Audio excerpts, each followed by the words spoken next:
La dernière supernova, un roman de Éric Simon. Août 2026. Tom raccrocha. Ça faisait un petit moment qu'il n'avait pas eu de nouvelles de Christina Voldoni.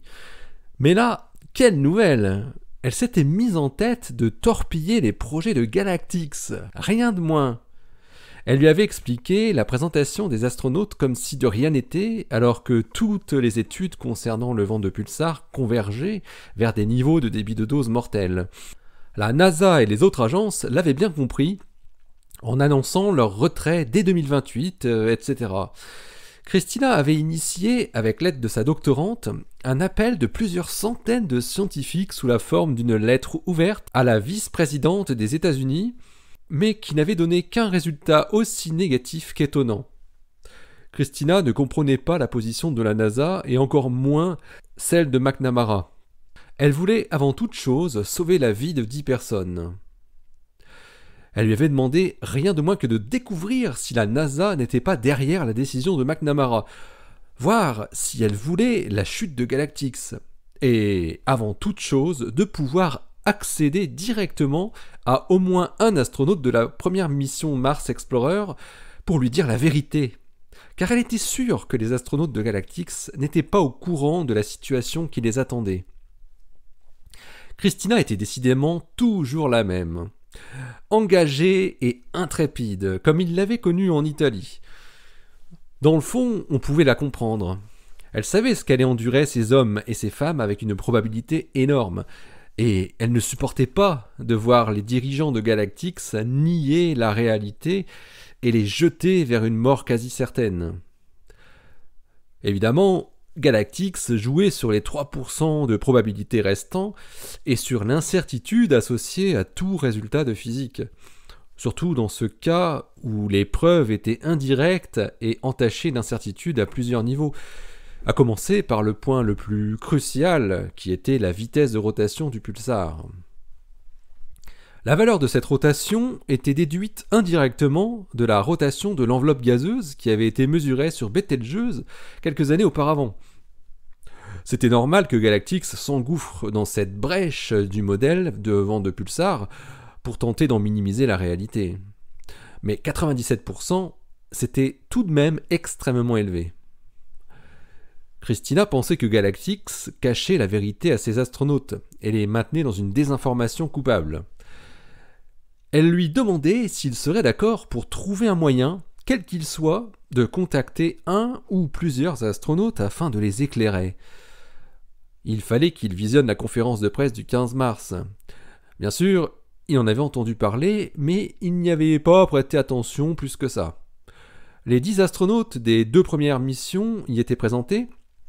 On connaissait donc leur nom et à quoi ils ressemblaient. On avait en prime le visage du responsable scientifique de la mission, Frédéric Fournier, ce qui pouvait toujours être intéressant pour l'enquête. Christina pensait vraiment à tout. Les astronautes de Galactix passaient leur journée dans le centre d'entraînement spécial que Scum avait fait construire à côté du centre de contrôle de Houston, le Texas. La crainte de Christina pouvait très bien être avérée. On pouvait facilement penser que toutes les communications, dans un sens comme dans l'autre, soient contrôlées, afin de ne pas nuire au moral des futurs astronautes. Après tout, l'aspect psychologique était l'un des plus importants paramètres à considérer dans une mission spatiale de très longue durée. Tom essayait de peser le pour et le contre d'une action qui pouvait être complexe, mais qu'il ne pourrait pas décemment faire payer à son ami. Connaître les intentions de la NASA n'était sans doute pas la chose la plus compliquée à faire. Il fallait simplement trouver les bonnes personnes, et vu le nombre de personnes travaillant au sein de l'agence, remonter le fil paraissait assez simple. En revanche, accéder au centre de Galactix devait être un peu plus délicat. Il faudrait d'abord voir ce qu'on pourrait faire avec ce Fournier avant de chercher des portes dérobées pour piéger les astronautes. « Ok, je vais t'aider, dit Tom. Super, merci Tom, merci. Oh mais merci pour eux surtout. On va sauver 10 personnes, tu sais. Christina arborait un large sourire devant son écran sur lequel apparaissait Tom en gros plan. Ouais, j'ai bien réfléchi, c'est peut-être pas aussi compliqué que ça en a l'air. Bon, évidemment, tu ne devras jamais dire que je suis dans le coup, hein, à personne, jusqu'à ce que je t'autorise à le dévoiler si je te l'autorise un jour. Oui, bien sûr, pas de problème. Quand on se rendra compte que nos actions ont évité le pire, peut-être qu'il faudra quand même sortir de l'ombre. Bon, c'est moi qui te dirai si je veux être mentionné. Ce n'est pas sûr que ce soit intéressant pour mes affaires. Bon, on verra. Dans un premier temps, je vais enquêter sur la décision de McNamara en lien avec les décisions des agences spatiales. J'ai visionné la conférence de presse où elle annonce qu'elle laisse libre Galactix de faire ce qu'ils veulent. C'est vrai que ça peut paraître étonnant, hein. Surtout quand on sait que la NASA a toujours pris ses décisions à partir des directives de l'administration, et puis qu'il suffirait juste de trouver un prétexte pour repousser le lancement de 6 mois. Je pense que je pourrais en savoir plus assez vite. Je connais quelqu'un d'assez bien placé au Goddard Space Flight Center. Ensuite, je vais voir comment nouer le contact directement avec un ou une des 10 astronautes. Ça devrait être un peu plus délicat. Ouais, c'est Bob Connelly, le journaliste du Boston Globe, qui a posé la question à McNamara, qui m'a expliqué qu'ils avaient érigé un énorme mur de feu autour de leur centre d'entraînement. Je voulais savoir s'il avait essayé de parler à un astronaute de Galactix. Effectivement, il m'a dit qu'il avait essayé de contacter directement un des astronautes choisis, mais il me disait aussi qu'il avait toujours fini par buter contre la responsable de la communication et qu'il a toujours envoyé paître. J'espère que toi tu pourras y arriver, lui dit Christina. En tout cas, je vais essayer jusqu'à ce que j'y arrive, hein. Et ça ne se fera pas avec des méthodes de journaliste, répondit Hooper. Tu sais, ça peut se comprendre hein, qu'ils protègent les gens qu'ils ont choisis pour être les premiers à marcher sur Mars. Ils ont le droit de les formater un peu. Ouais, mais de là à les désinformer, comparé aux astronautes de la NASA, de l'ESA ou même de la CNSA ou de Roscosmos, ça n'a rien à voir, hein. Leurs astronautes ont toujours été très accessibles pour les journalistes. Enfin, peut-être un peu moins pour les Chinois, mais bon. Mais là, Connelly me disait que c'était un blackout total depuis le printemps 2025, depuis qu'ils avaient sélectionné leurs 80 astronautes et qu'ils étaient entrés en phase d'entraînement intensif. Effectivement, ouais, c'est ce que j'avais compris aussi, ouais. Ça serait intéressant de découvrir quand et pourquoi a été prise cette décision d'ailleurs, histoire de voir s'ils auraient fait la même chose si Betelgeuse n'avait pas explosé, tu vois.